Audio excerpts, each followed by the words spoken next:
at the Bar. Oh, yeah.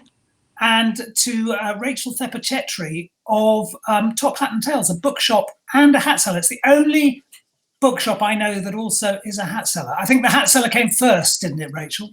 It did, but actually I'm not the only one in the UK.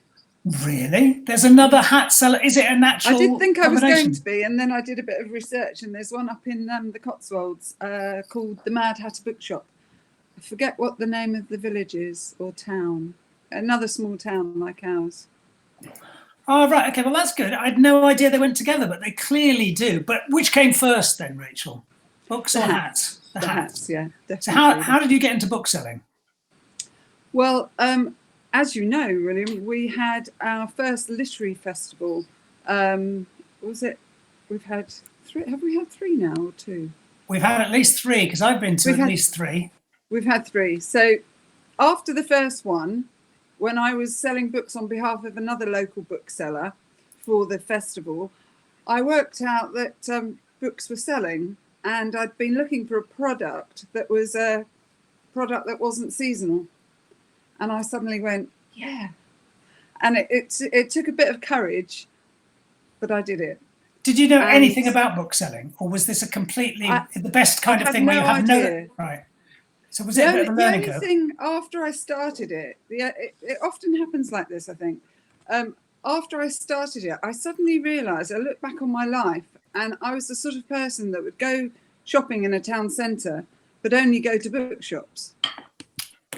So maybe it was in there somewhere, and, you know, it happens like that sometimes, doesn't it? That's exactly my thing. I think bookshops are the very heart of the modern high street, and actually what keeping footfall going, in fact. And we all love bookshops. I'll come back to talking more about Top Hat and Tails as well. Tony, huge welcome. You're about to publish a third book in your series. What a time you've chosen to have a book out. Well, it seemed like a good idea. and then the world called us up and did this bit of craziness to us. Now it seems like a really bad idea, but we're far too late. Oh, hi, Paul. You've also got Surjit Braque saying, how are you guys? And hello, Tony. Hi, Surjit. Packed house today, says Caroline Grimshaw, which is good. It is indeed. I'm very, very narrow. So, Vic, now, Noir at the Bar is virtual Noir at the Bar. Now, there will be loads of people watching who've heard of that, but loads of people who haven't got a clue what I'm talking about when I say Noir at the Bar. Could you actually explain what Noir at the Bar is? Yeah, it's an event that was started in Philadelphia in 2008 by Peter Rozovsky. And it started off as a Q&A between him and some of his writer chums. It kind of then spread across America and kind of mutated, so kind of like the virus, but mutated into something else where it's actually people giving readings, sometimes interviewing, as well as answering questions. The nice thing is there's so many of them and they all kind of have a slightly different format. So then it started in the UK in Glasgow with Jay Stringer and Russell McLean, went to Carlisle with Graham Smith, and then Jane Graham bullied me into running one in Newcastle 4 years ago, and I haven't stopped since. Since then there's been Edinburgh, Dundee, I run Harrogate as well. So it's just really crazy. I run 4 a year, and we get about 10 speakers at each, where they usually stand up in front of an audience in a bar and read their work. We give away free books at the event. It's just a chance to connect readers and writers together. And maybe if you're drawn in by a bigger name that you've maybe heard of before, we have up and coming writers, unpublished writers, writers who are debuts, and it's introducing new writers to fans of crime fiction. So because we can't meet in our usual bar, I've now taken it into people's homes via Zoom every Wednesday night, and I've committed to doing one a week every Wednesday until restrictions around social gatherings are lifted, kind of in the hope of helping people like Tony who might have had festival appearances or book launches cancelled and things like that. Just bringing people who enjoy crime fiction together. I'm going to show a little clip because you had one last night, aren't you? Now, the only thing about this software that I'm using is that it only allows 4 people in. So I'm going to change this into a 4 screen, and then I'm going to bump Vic for a second. I'm just going to hide her in the corridor outside and show a short video of last night's thing. Let's see how this works. She's back again. Cheers, everybody. Pour yourselves a drink and settle in for an evening of noir. So I'm going to get the Raggedy Hat of Doom out, give it a good shake. Whoop. And the first reader tonight is Graham Smith. Have you pressed the So- magic button? I do feel like Graham Smith has stitched me up somewhat tonight with his biography, and I think you'll see what I mean in a moment. John Ryder is a pen name adopted by Graham Smith. As he often says, he's not a pheasant plucker, he's a pheasant plucker's son, and he'll be plucking pheasants until the pheasant plucker comes. I'm really pleased he's first out and not after I'd finished that glass of wine. So everybody, if you can give a huge round of applause, please, to John Ryder. Oh, and now she's coming back. Did everybody hear that? I hope they No. did. Anyway, I did. You didn't. I think the people out there did, because they seem to be saying, they said, this is brilliant. Oh, that's good. So I hope they Oh, did as good. well. Yes, I didn't you see were anything. just And I hope that's what they're referring to. frozen screen. I Yeah. did a huge interview with Steve Kavanagh yesterday, and two things went wrong with it. The first is I said, welcome to my show, which my wife has never stopped taking the piss out of me for saying, because she said, this isn't a show, you're on Facebook. And the other thing show. and the other thing is that the audio stopped for halfway through, and I got a whole lot of people saying that it wasn't working. So this time they're silent, so I think they can hear. It's always a bit confusing. But I mean, it sounds like a great event. How many people did you have in last night? We had just over 60 last night, so that's almost double the amount of people who joined us last Wednesday. So I'm kind of hoping just to keep on encouraging more people to come join us every week. Well, obviously after this, there will be millions. I do hope so. How do people find it? If you follow me on Twitter, so I'm at elementaryvw, and I've pinned it. So you sign up to our newsletter, and then we send you a link to register for the forthcoming event. And then you get reminders saying your event's due in a day, your event's due in an hour, and you just literally click into the link, and we appear magically in your house. I've just put That's it. something on the bottom of the screen that says elementary. Is that you? That's Just me, checking. thank you very I much. spelt it right. I was doing Yeah. some rapid typing then. It's really no, but it's brilliant because it is really hard for us. I mean, we're we're separate, Yeah. and we have got very used to people actually wanting to see us at events, which is really fascinating that it's turned into this sort of performative art form. Yes. But it means when you've got a book out, presumably, Tony, you had loads of events, lined up for publicising your book. What happened? Well, we had a lovely big launch lined up at Goldsborough. There were going to be various Waterstones events, as you say, lots and lots of different events. But everything's collapsed around our ears, as you can imagine. So no launch at Goldsborough now, although I've spoken to Goldsborough, and we're having a Goldsborough online launch event next week. So it's still technically my Goldsborough launch because they did a special edition for us. And we're giving away various prizes, and several of them are Goldsborough related. So we've kept that, which is hopefully helpful for me because I'm sure they've got a much bigger mailing list than I do. So hopefully we'll get a few people at the launch. Sorry. No, carry on. I was just going to say, I want to ask a question about it, but let's also say hello to people like Sven, who's been coming since the very beginning, who's calling in from Germany, and Caroline. Bless you, love. The launch, can people come to it, or is it just a select few? No, they can go. It's open to, unlike the one actually that would have been in Goldsborough. Now we can have as many people as they can fit onto Facebook. There's an event page on my Facebook page, which is Tony Kent Author. There's an event link, and if they click on the event link, they'll find a number of questions. There's a question going up every 2 days, a new question every 2 days to win one of the various prizes that are available on the night. We're hoping that complete bribery will drag people in, and hopefully hopefully I can make them stay by reading to them and answering questions. But that's the best we can do really. It's really hard to think of anything else. I think we were speaking earlier. I've started a YouTube page, which is a slightly different slant on it because it's about book 4 rather than book 3. But again, that's a way of getting my name out there and hopefully engaging with people that I wouldn't normally be able to engage with. And what's really interesting is that's what I've done. I'm pushing it in various ways online, and lots of other people are doing the same. And I think that when this is all over and when we're all allowed out, I think all of those new sort of techniques, those new thrusts will stay. Because, why shouldn't they? I've got no intention, once we're finally allowed out of the house, I've got no intention of stopping my YouTube channel, for example.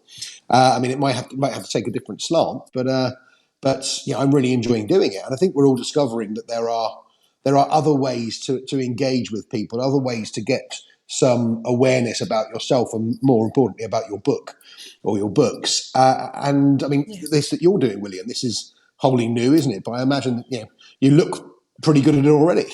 I'm terrified. I decided to do it every day in the idea that I had a book coming out in May 14th. Of course, that's already gone back to July. So I presume I've got to keep doing this. That's the, absolutely. That's the You've got to kick in and carry on. Tell us about Power Play anyway. It's the third book and it starts with a very dramatic opening. Can you tell us a little bit about where we start? Yeah, we start above the Atlantic Ocean in a Boeing 747, and we meet the crew, and we're having a chat with the crew, and we just quickly discover that on the plane is a very controversial but very successful candidate for the American presidency, who may or may not be based upon somebody orange and currently there. And then that plane, as didn't happen in real life, unfortunately, explodes in the middle of the Atlantic. And the question that follows is, who was behind it? So I've got two reoccurring characters in my series. One of them is a barrister. The other is an intelligence agent at the United Nations. So Michael Devlin, the barrister, he represents the baggage handler who admits to the act of having planted the bomb on the plane. Very carefully, I'm wording this very loyally now. He admits to the act. And then we have Joe Dempsey, who is the UN agent, and he's investigating who would benefit from this bombing. And obviously the answer has to be somebody in the White House, because this guy looked like he was a real threat to the current president. And so it's his investigation. The tagline is, "The enemies are not at the gate, they're already inside." The front cover of the book is just a great, big, lovely, moody picture of the White House. So I'm giving nothing away to say that really it's all about finding out who is really running America and then doing something about it.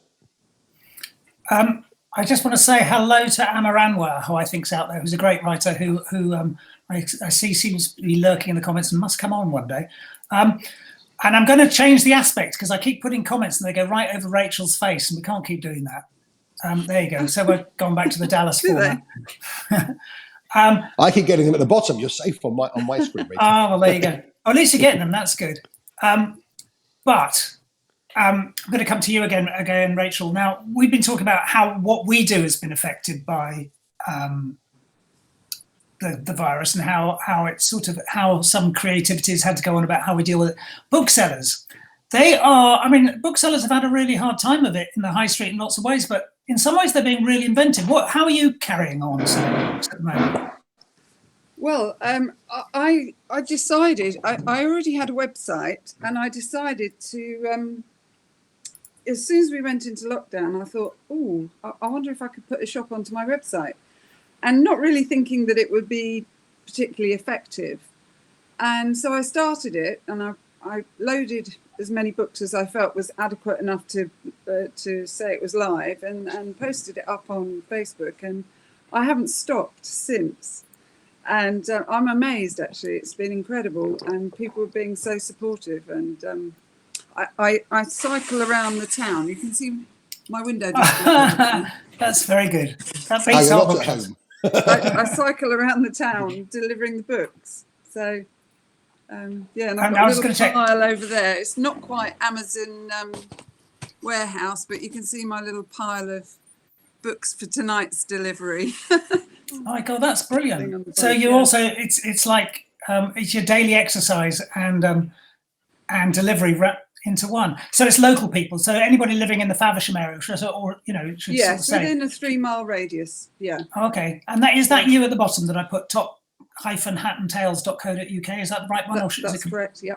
Great. All right. So if you're anywhere near that lovely place in Faversham, I was at this year's festival again. I've been invited to every one, and it's been lovely always. And I also interviewed Stephen Morris on it. I got a last minute call saying from the director Amanda Dackham said, "Can you interview Stephen Morris?" My God, that was packed, and you had a queue running around the place with that. You sold a few of his hardbacks, didn't you? Mm. Yeah, and I think literary festivals have turned into something remarkable. I thought they were going to die about 10 years ago, but that far from it, isn't it? And people seem to be really happy to turn out to these things. Absolutely, yeah, they do. And I mean, in a small town like Faversham, we're very good at. It's a quiet town generally, and festivals are our thing. Actually, we do We even have a hat festival as well. So, but you're unfortunately, this year it's been yeah.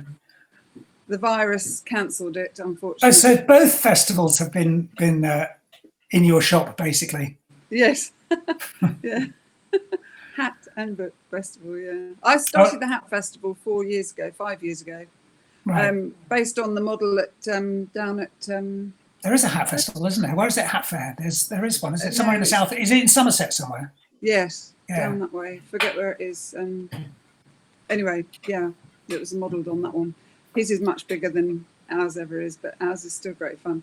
But now, unfortunately, cancelled this year. Yeah, sadly so, like so much. But we're going to have great fun next year, I suspect, because we're going to sort of realise the value of all this stuff we've been doing, as Tony was saying.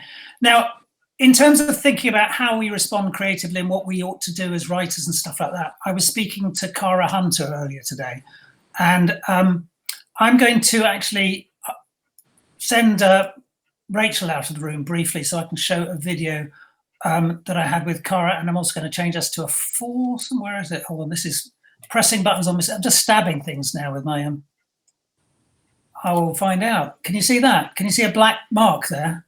Yeah. Well, okay. Nope, but I'm definitely on a different system. All right. Well, Cara Hunter is a great writer of her latest book's all the rage. She writes these wonderful books which have bits of social media in them, bits of commentary, bits of documents. They're kind of like sort of multi-form books that are real thrillers, and they do amazingly well. And she was wondering what she should be doing as a writer around this time, and I spoke to her about that. Computer. Well, thanks so much, Cara, for coming by. I read All the Rage rather recently. You sent it to me a while ago, and I'm afraid I didn't get around to it recently, but it's brilliant. Don't worry. And it's doing so well as well, which is just wonderful. But you've been doing this project with one of your D.I. Fawley books to do with the NHS. And I wonder if you could just tell us a little bit about that. Sure. I mean, it actually came up in a conversation with a good friend who said, "Oh gosh, think about what could you do? Could you do something for nurses and doctors and people on the front line?" And it just occurred to me. It was also the title, "Close to Home," which is the first book, and I suddenly thought, yes, close to home is really sort of summing it up right now, isn't it? I mean, everybody's feeling very much that things have been brought very close to home, and particularly the dedication of the NHS staff, which is just overwhelming, and it's so wonderful to be out on the streets on a Thursday night and clapping, as we will be this evening. And I get a lump in my throat every week, and you just see what they're doing, and they're just putting themselves on the line for the rest of us. So I just thought it's a really small thing. I mean, I'm not under any illusions that it's a very, very small thing, but it's something. It's a book to read. It's a free book, and we're leaving the offer open for some months so that we're going to give people time to get through this crisis and then think about what they might want to do. I mean, I'm not imagining they've got much time for reading right now, but the offer will still be there when they do. We will definitely need some downtime when they finish all this. Although, presumably, I mean, the thing is they're going to be crazily busy with everything that's not being done now. I mean, I feel so sorry for them. It's just a really, really tough time. Yeah, there was something on the news this morning about how basically everything else is being put off. So there are a lot of very important operations that can't happen. They're starting to talk about a transplant service now. And you just think of all this sort of domino effect that people are having to man the coronavirus effort, and it's bringing everybody in that they can possibly find. But that means that other things aren't happening, and that's going to be tough. There's going to be a long tail on this, I think, a very long tail. So tell me, how can, if you're a key worker in the NHS, how can you get a free copy of Close to Home? It's very easy. It's an e-copy, because obviously we can't ship anything at the moment anyway. So it's a downloadable copy, and all they have to do is email one of my lovely PR team, and that's G for Gertie. That's not her name, but that's the only one that came to me right now. So her name is actually Georgia. G for Georgia. Georgia Taylor. So it's gtaylor@penguinrandomhouse.co.uk. Just email her and she'll send you something which will allow you to download it. It's really simple. One person said to me, oh, I wish I could, but I don't have a Kindle. So I said to them, but do you have a tablet? And they said, yeah. I said, well, okay, that's fine. Go in that. You can download the Kindle software free. And so, you know, everyone can actually read an e-copy, even if they don't have a Kindle. So hopefully that makes it more accessible as well. And how were Penguin when you suggested this idea to them? They loved it. I was so heartened. You know, I felt, it was such a sort of sense of a team effort. The first thing they said was, well, the practical thing is the thing we've got to fix. And we'd love to do it. It's just a question of can we make it work in practice? And they did. And it's just lovely. So it's been very heartwarming. I've had some lovely messages from people on Twitter and Instagram just saying, oh, I told my sister and she's working in a hospital and she was so pleased. And, you know, it's just small things. So if you can make someone's life just a little tiny bit easier, that's worth doing. Right, I'm going to bring Rachel in from the corridor. Was it? Oh, 3, 2, 1. She's back in the room. Back in the room. Oh, good. How was it? My mum's just started watching. She didn't believe you're on it. She said, "Are you coming back?" You're on the naughty step. I think you have lost Rachel. I can't see. Okay, she's here. I promise you. Okay. Can you hear her at all? No, that's why. I'm more okay. worried about not hearing her in case she says something I should respond to. Rachel, you can be as rude to Tony as you like now. Yeah, you can do that anyway. He can't hear me. Tony, how are you coping? Because you're actually at full-time, you work at a full-time job and you're a writer, and your full-time job must be quite strange. Could you tell us a little bit about what you do? Yeah, I'm a criminal barrister. I'm a criminal defence barrister, and I specialise generally in quite serious crime, so nothing that can be dealt with in a day or two. And as a result, anything that's serious that requires a jury is now obviously in abeyance for the foreseeable future. Yeah. We're not allowed to go to court, but we still have to be ready to attend court in virtual form every day. And so, 2:00 this afternoon, I was technically in Bournemouth. I live just outside London. It's actually wonderful for the travel, although I used to do quite a lot of my writing on trains, so maybe it swings and roundabouts. But I was in Bournemouth at 2:00 via Buckinghamshire, my dining room in Buckinghamshire. And it's a strange thing to be doing now because obviously, people talk about being a little bit underdressed, but we obviously overdress enormously when we go to work. And so it's one thing to be conducting a hearing via the telephone with a judge who on this occasion had to have, because his phone wasn't working on the conferencing, had to have his Skype laptop placed next to the phone. So he was talking to the phone via Skype, so the Skype could talk to the phone, could talk to us. It's ridiculous. I think they run the criminal justice system on about £17 a year. And they've not bought proper conferencing facilities, and yet they're insisting that we have normal days in court. But except instead of wigs and gowns, we're there in t-shirts and shorts. I wish John Mortimer was still alive to write about it. I think this would make the worst sort of comedy you could imagine, really. But I was also it really would. Can you imagine Rumpole trying to deal with it? I know, but I hate it. I did actually have my first ever Zoom call with my editor the other day. He had never been on Zoom before. There's bits of, bless him, love him to pieces, but there's a whole different world out there. But I was wondering, it's quite interesting for writers, isn't it? How we deal with this thing. We've just had a prime minister who's gone into intensive care for several days, and by the sound of it, he's coming back and everything. But presumably, there's going to be a million conspiracies saying it's somebody different, and that we've had our prime minister swapped for somebody else. There's all sorts of openings for thrillers in this, aren't there? There really are. Ironically, I was writing one. I don't know if I told you that, William, but I was actually writing on December 31st, I wrote the first chapter of my new book, of what was to be book 4. And the reason I mentioned December 31st is that I have proof because I tweeted it. So I started it on that day. And then I got sick. I had COVID-19 at the very beginning just before the outbreak really started. My 2-week quarantine after I had it ended on the day that our overall quarantine began. So I'm 2 weeks ahead of both of you, of everybody, in terms of the actual quarantine. But when I was sick, I took the view, the book I was writing, pardon me, I'll get back to that, was all about a potential pandemic. It was about a pandemic that was being used as a weapon by a rogue state.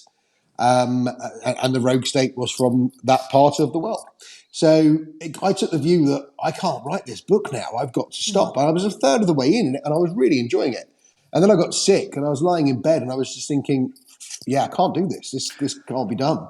No, I think there's a real. But I think a lot of people will write from scratch about a pandemic now, which is, their decision, but not something I would do. No, I wonder if people are going to want to read them, quite frankly. I mean, I think it's a really difficult one because sometimes we want our reality fictionalized, and there's like I had Steve Kavanagh on yesterday, and like it's no coincidence that thrillers weren't written about the Troubles till 10 years after the Troubles. I think sometimes things can be a bit close to it, can't they?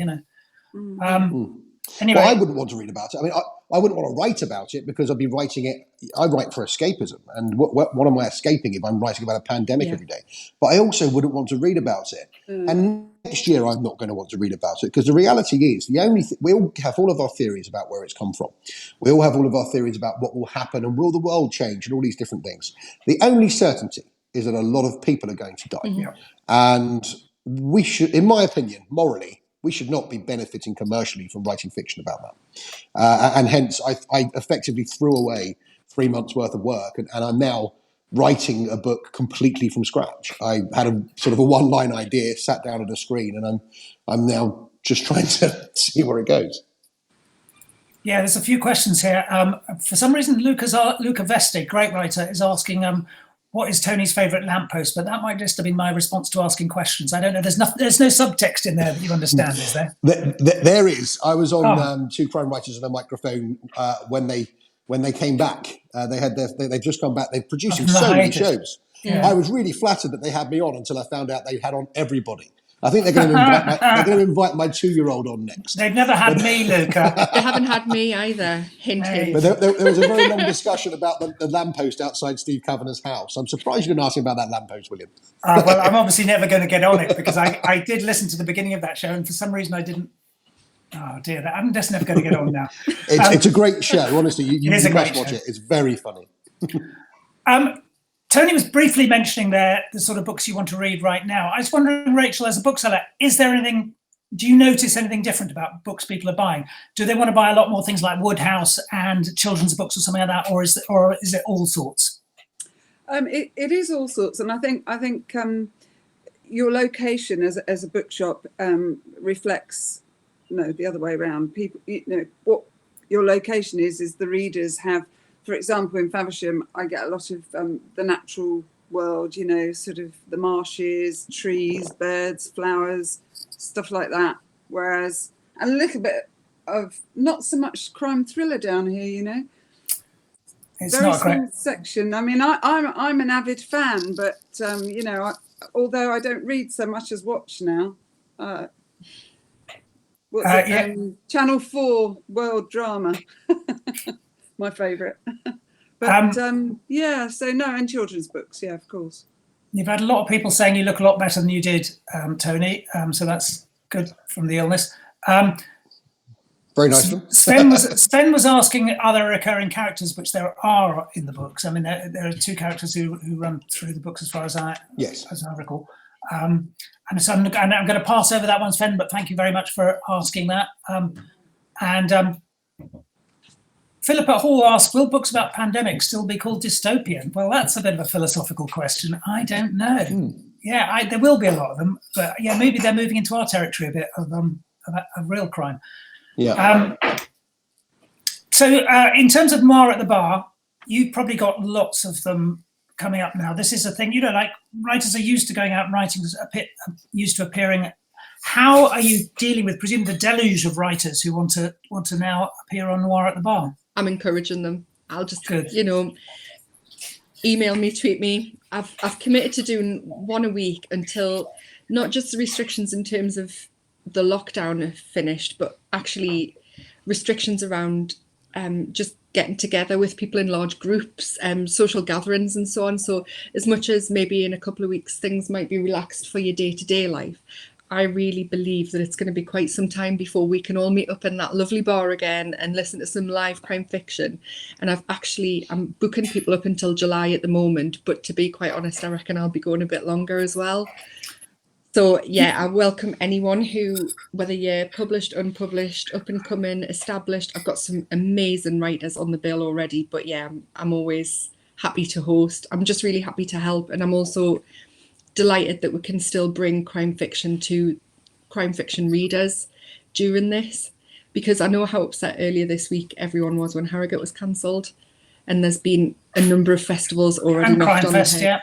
yeah. No Crime Fest, no Newcastle Rochester Noir. was cancelled as well. Yeah. So I think more than ever, people are looking, you know, where can we get together? And much like yourself, we've got the chat facility that we use so people can have the banter and all of that as well, which it just helps people feel a bit less isolated. And you can hear them really well, unlike in a crowded bar. At my age, with my dodgy hearing, it's fantastic. I'd love to say they were more sober than in the crowded bar as well, but everyone seems really well stocked on their booze, so... It's been It's the remarkable. essentials. I think people are drinking more than normal. Yeah, I'm not sure whether it's just they're ordering huge amounts of beer because they can't get to pubs, but it does seem to be. I mean, my weekend has definitely expanded when I was having a drink last night as I was watching Noir at the bar, as it happens. Sergi asks, has Tony read M.W. Craven's books? I have not. I keep have. meaning to.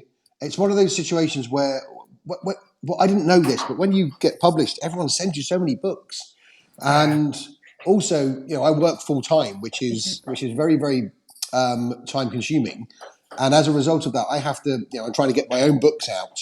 I would say, and I never anticipated this, I'm reading less now than I read before I was a published author. And I mean, those books are the reputation of them. I need to read them, but I just so many other things that are kind of ahead of them on the list at the moment. So I know it's wrong. Books. Yeah, M.W. Craven, Mike Craven is great.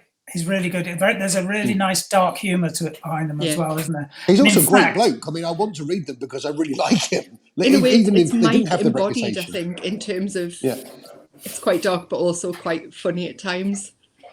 But he's been waiting to have a high-speed network connection, which is finally getting. He says April 22nd. He's getting linked up, so he can be on Noir and he can be on this. He's going to come on, I think, sometime around the 22nd. Once it's there, the idea that anything's going to happen on time is sort of like, who knows? Really, frankly. Once he gets a high-speed internet connection, will he stop writing quite so quickly?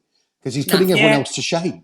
But he is pre-publishing a backlist, which is a wise move. Yeah, he is putting it. Anybody puts me to shame. But Andy Hill said, had a fantastic time on Noir at the Bar. You're a legend. But thanks very much, Andy. Andy's a writer as well, who's been on pretty much in the crowd for every single one of these. So thanks very much, Andy.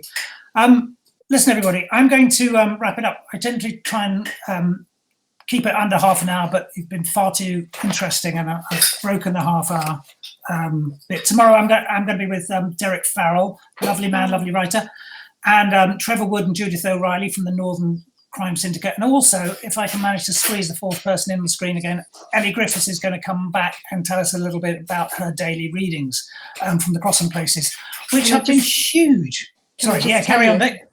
3 out of the 4 people that you've just mentioned are coming on Noir at the Bar in the coming weeks. And the whole world will be there. They will come. On Tuesday, I'm taking a bank holiday Monday off. I thought I'd do that. Tuesday, I've got Paul Burston, who's going to be coming and talk about Polari, which is another live event that has been cancelled. He's been on before, but he's going to do a special virtual Polari. And Polari is just one of the most fantastic things. I think it's a really great event. Wednesday, I've got Val McDermott coming on. Thursday, now you're just showing off. I am. Have you got Val McDermott? No. I haven't got anyone. I don't know how to make them. I can't even edit my videos.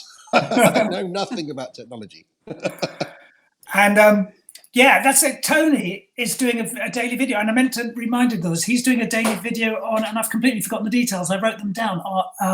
Please, Tony Kent writes and chats on YouTube. Right. So look that up on YouTube.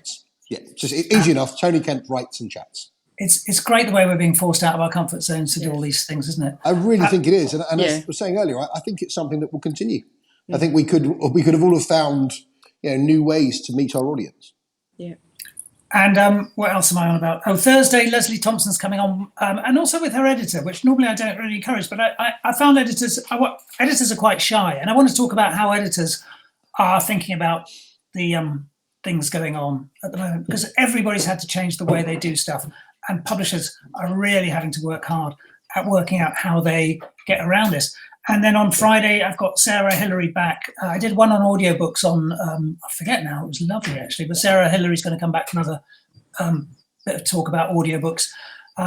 So please come back at 4:00 every weekday apart from next Monday, because that's a holiday. Have a great Easter, and everybody, thank you so much for coming. It's been real pleasure. Thank you for having Thanks us. for asking, and have a lovely Easter. Yeah, happy Easter, all everyone. right. Take Right, I'm care. gonna press See you the at Noir at the bar. I'm going to press the Yeah. stop button. Yeah. Oh.